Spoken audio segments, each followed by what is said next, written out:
Hey guys, BJ the Brave here, back with some more Warpforge content and an exciting one today. We have got a brand new faction. The Dark Angels are about to launch into Warpforge, I believe tomorrow. So I'm here to reveal a handful of cards today and a couple of new mechanics. So without any delay, let's dive on in. So, first of all, let's talk about a couple of the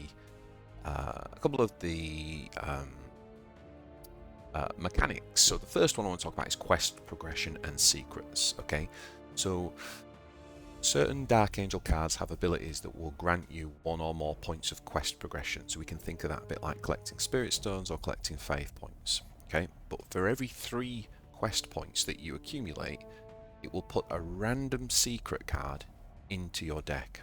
Now, secrets are a special type of stratagem, which they can't be collected separately. They can only be created during the battle.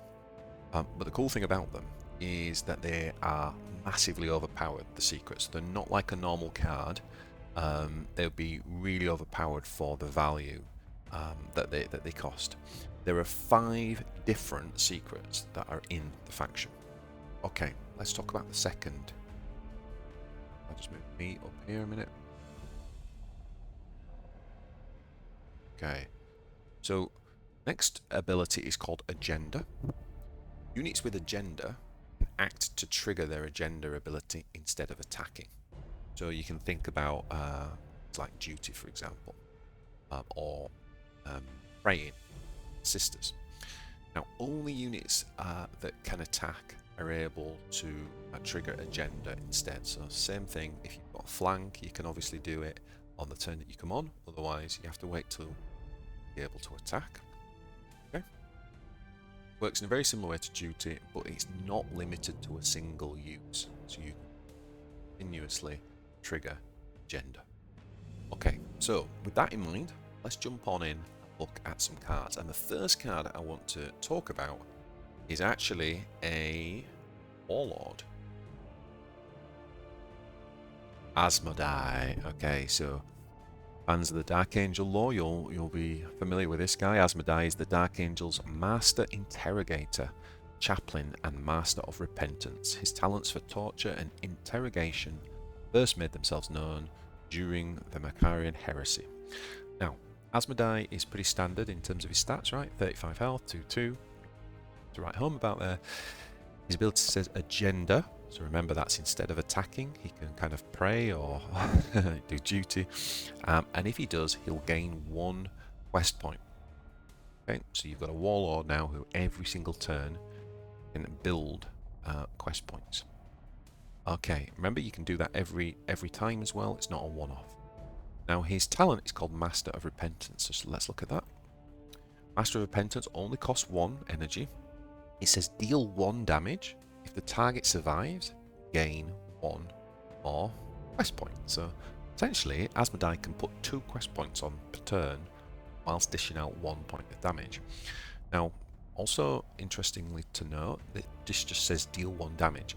That means this can go on the enemy Warlord as well as the troops. It also means, I think, that it can go on yourself. So you could hit your own units. So that's just something to bear in mind. Okay. Next up, we've got the Inner Circle Companion. Inner Circle Companions are some of the most skilled and sinister warriors. They arrive unannounced to guard heroes of the unforgiven or pursue secret quests. This guy costs 4 energy, and he's got the 5 health, so that's always a good start. Now, his stats are 5-3. I think that's pretty acceptable for a 4. I think it's pretty good, actually. Able to sort of trade up, and doesn't get cheated too badly with the 3 range.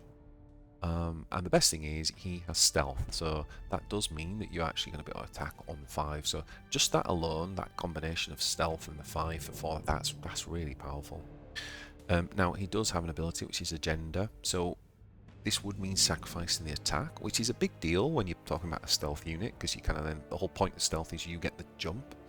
But if you do sacrifice your attack and you use Agenda, it says gain Vanguard and 2 quest points. Okay, so they'll still have to attack into you, but they'll obviously be able to trade against the 3 instead of the 5. The trade-off for that is you gain 2 quest points. So you can imagine if you had this guy, for example,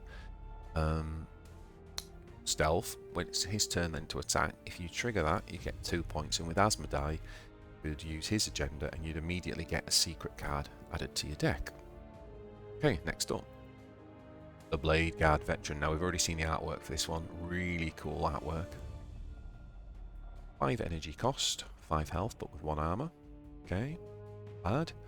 5/2, so it's almost like a slightly buffed Blade Guard Sergeant, or if we want to compare this to the kind of Lich Guard of the faction, if you like.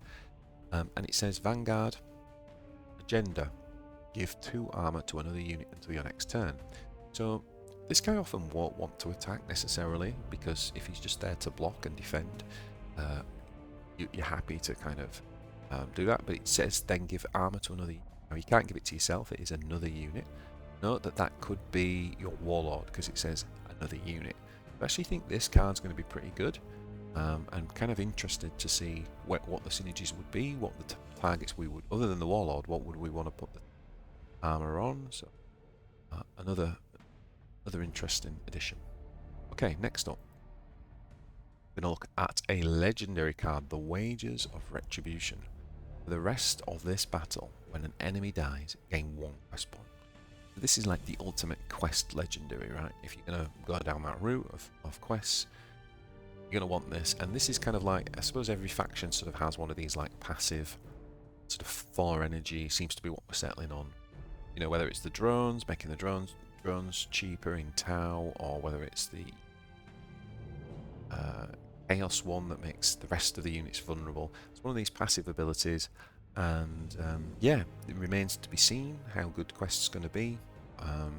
As I say, the secrets are very, very powerful, so it's a question of whether that payoff of sacrificing tempo is ultimately gonna be worth it. Okay, so I have got a secret to reveal to you. As I said, there are 5 secrets in total, and here is one of them. I don't know what the other 4 are at the time of recording this. This is the only secret I've seen. This one's called Smothering Decree. Unforgiven act without hesitation or mercy should they receive the merest hint that their foes have gleaned knowledge of their hidden secrets. So this costs 2 energy. Now remember, these secrets cannot be...